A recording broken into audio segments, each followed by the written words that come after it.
Hello everyone, welcome to chillies home. Gongura chicken రెసిపీని ఈ స్టైల్లో ఒకసారి ట్రై చేయండి.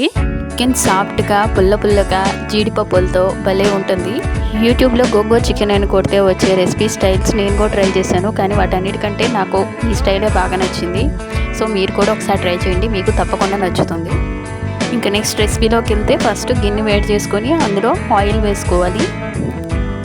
ఆయిల్ వేడెక్కాక 2 పెద్ద ఉల్లిపాయలు సన్నగా తరుక్కుని వేసుకోవాలి. అందులో మంటకి పచ్చిమిర్చి వేసుకోవాలి. ఈ రెండింటిని మంచి గోల్డెన్ బ్రౌన్ కలర్ వచ్చే వరకు ఫ్రై చేసుకోవాలి. నెక్స్ట్ తర్వాత కొద్దిగా గుప్పుడు జీడిపప్పు వేసుకొని కొద్దిగా అల్లం వెల్లుల్లి పేస్ట్ కూడా వేయించుకోవాలి.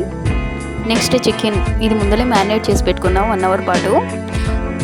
చికెన్లోకి ఉప్పు, కారం, పసుపు వీటిని కలిపేసుకొని ఆయిల్లో వేసి ఒకసారి కలుపుకొని మూత పెట్టేసుకోవాలి. మధ్యలో కలుపుతూ చికెన్ సాఫ్ట్గా కుక్ అయ్యేంత వరకు ఉడికించాలి. ఎందుకంటే మనం ఒకసారి గోంగూర వేసాక చికెన్ అస్సలు ఉడకదు.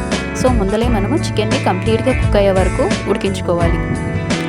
వన్స్ చికెన్ కంప్లీట్గా కుక్ అయ్యాక మనం దానికి గరం మసాలా పౌడర్ యాడ్ చేయాలి.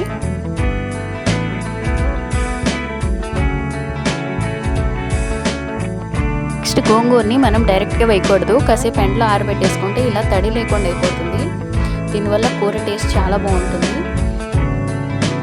ఇప్పుడు కూరని సిమ్లో పెట్టి గోంగూర అంతా పెట్టి మూత పెట్టి మగ్గనివ్వాలి. సిమ్లోనే పెట్టాలి.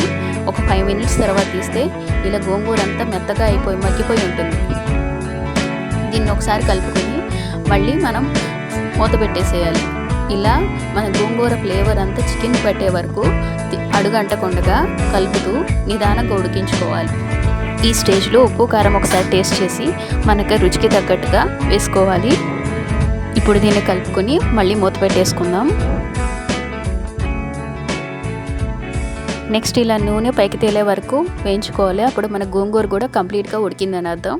ఫైనల్గా కొద్దిగా కొత్తిమీర యాడ్ చేసుకుంటే మన కర్రీ టేస్టీగా రెడీ అయిపోతుంది.